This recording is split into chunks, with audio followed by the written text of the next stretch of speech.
संसाधन भूगोल में कृषि प्रदेश के अंतर्गत आज अपन प्रारंभिक स्थायी कृषि प्रदेश के बारे में अध्ययन करेंगे। प्रारंभिक निर्वहन कृषि का दूसरा रूप प्रारंभिक स्थायी कृषि है, जिसकी कृषि विशेषताएं स्थानांतरणशील कृषि के समान होती हैं, क्योंकि ये उसी का विकसित रूप होता है। स्थानांतरणशील कृषि प्रदेशों में जहाँ प्राकृतिक एवं मानवीय तत्व अनुकूल होते हैं, वहाँ ये स्थायी कृषि पद्धति बन जाती है। जनसंख्या घनत्व अधिक पाया जाता है तथा कृषि क्षेत्र की कमी के कारण स्थायी एवं गहन कृषि की जाती है। जनसंख्या अधिक होने से कृषि कार्यों के लिए नवीन भूमि तलाशने के साथ ही प्रतिवर्ष खेतों में विकसित होने वाली वनस्पति को हटाना भी संभव हो जाता है, जिसके कारण लोग स्थानांतरण न करके एक ही स्थान पर स्थायी कृषि करने लग जाते हैं। प्रारंभिक स्थायी कृषि मध्य अमेरिका के पठारी एवं पहाड़ी भागों में, पश्चिमी द्वीप समूह के कुछ द्वीपों पर, एंडीज पर्वत के उष्णकटिबंधीय भागों, पूर्वी अफ्रीका के पठारी भागों, घाना, नाइजीरिया, कीनिया, पूर्वी द्वीप समूह में की जाती है। इसमें यह आदिम प्रकार की कृषि होती है, जिसमें उर्वरकों की कमी होने के कारण भूमि को परती छोड़ा जाता है।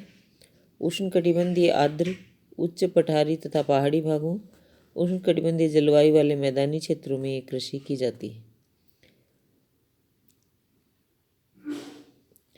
इस कृषि में पठारी भागों में बागायती कृषि का विकास हुआ है, जिसके लिए रबर, खजूर, कोको के पेड़ विकसित किए गए हैं। और यहाँ पशुओं में भेड़, बकरी, गाय, घोड़ा आदि को पाला जाता है।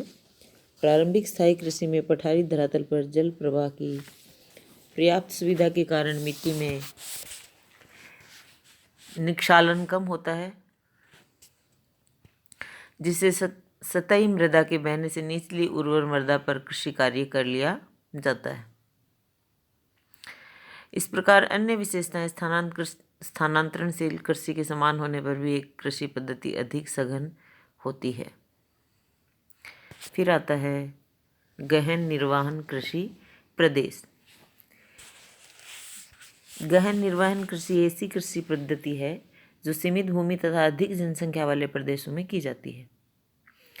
खाद्यान्न फसलों का उत्पादन स्थानीय उपभोग के लिए किया जाता है, और ये जो कृषि है इसका मुख्य केंद्र जो है मानसून एशिया में है। इसमें निम्न आर्द्र भूमि तथा उच्च वेदिका भूमि दोनों में कृषि की जाती है। गहन निर्वहन कृषि की फसलों की प्रधानता के आधार पर दो प्रकार की होती है: चावल प्रधान गहन निर्वहन कृषि और चावल विहीन। चावल प्रधान गहन निर्वहन कृषि में चावल प्रमुख फसल होती है, और ये उन क्षेत्रों में की जाती है जहाँ वर्ष भर तापमान ऊंचा तथा वार्षिक वर्षा 200 सेंटीमीटर होती है। भौगोलिक दशाओं की अनुकूलता के कारण अनेक स्थानों पर वर्ष में चावल की 3 फसलें भी ली जाती हैं। चावल प्रधान इस कृषि को सावा कृषि भी कहते हैं। ये सावा एक इंडोनेशियन शब्द है, जिसे एक समतल चावल के खेत के लिए प्रयुक्त किया जाता है। ये खेत जल से भरा होता, चारों ओर से तटबंधों से आवृत होता है। चावल प्रधान गहन निर्वहन कृषि की प्रमुख विशेषताएं जो होती हैं, उनमें खेतों का लघु आकार, मानव श्रम प्रधान कृषि, अत्यधिक सघन कृषि, पशुपालन का कम विकास। खेत जो होते हैं बहुत छोटे छोटे होते हैं, और सीमित भूमि तथा सघन जनसंख्या के कारण इस कृषि भूमि में मानव श्रम का उपयोग अधिक होता है।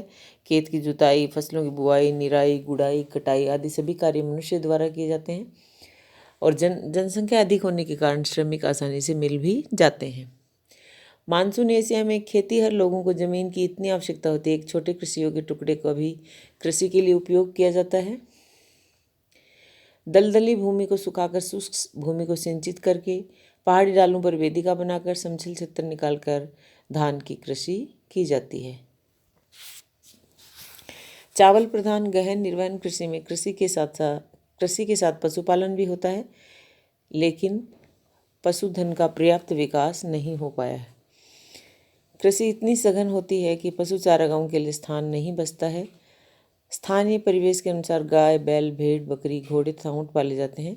गाय, भैंस, बकरियों से दूध प्राप्त होता है और भारत, चीन तथा जापान में मुर्गी पालन तथा सूअर पालन भी किया जाता है।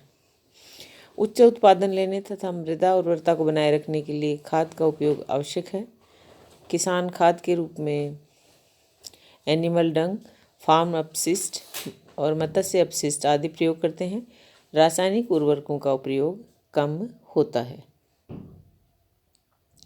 वर्तमान में जापान, भारत तथा चीन में उर्वरकों का प्रयोग बढ़ रहा है। इनमें फास्फोरस, नाइट्रेट्स तथा पोटास का प्रयोग किया जा रहा है।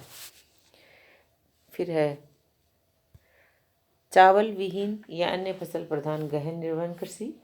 इस कृषि व्यवस्था को चावल विहीन गहन निर्वहन कृषि व्यवस्था भी कहते हैं, क्योंकि मानसून एशिया के ऐसे भागों में की जाती है जहाँ 100 सेंटीमीटर से कम वर्षा प्राप्त होती है। अतः चावल की कृषि नहीं होती और अन्य खाद्यान्न फसलें उत्पन्न की जाती हैं। मानसून एशिया में पाई जाने वाली उच्चावच विभिन्नता, जलवायु, मृदा तथा अन्य भौगोलिक कारकों के कारण जिन क्षेत्रों में चावल की कृषि संभव नहीं है, वहाँ गेहूँ, सोयाबीन, जौ आदि की कृषि की जाती है। दक्षिण पूर्वी एशिया के शुष्क क्षेत्रों, मुख्यतः म्यांमार के शुष्क क्षेत्र, थाईलैंड के, इंडोचीन के आंतरिक भागों में वर्षा इतनी कम है कि यहाँ कपास, गन्ना के साथ मूंगफली, मक्का और तिलहन बोए जाते हैं। मौसमी परिवर्तन के कारण जीविकोपार्जन कृषिकालीन वर्गों में विभाजित की जा सकती है। प्रथम ग्रीष्मकालीन फसलें, दूसरी वर्षाकालीन और तीसरी शीतकालीन फसलें। इस कृषि प्रदेश का विस्तार दक्षिण पूर्वी एशिया के संपूर्ण मानसूनी क्षेत्र जैसे चीन, Bharat, Japan, Korea, Thailand, Myanmar, Pakistan, Taiwan, Philippine द्वीप समूह, सुमात्रा, जावा, लाओस, वियतनाम के कुछ भागों में है।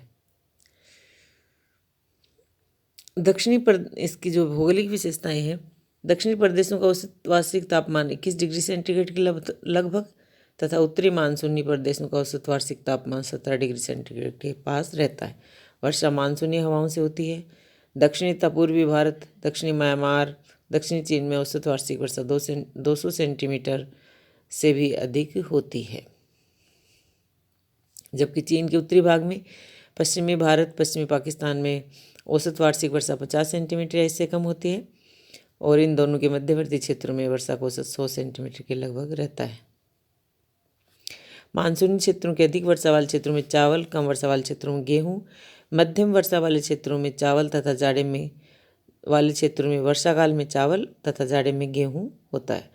गेहूँ के साथ जौ, ज्वार आदि जो फसलें हैं, तिलहन तथा औद्योगिक फसलें भी उगाई जाती हैं।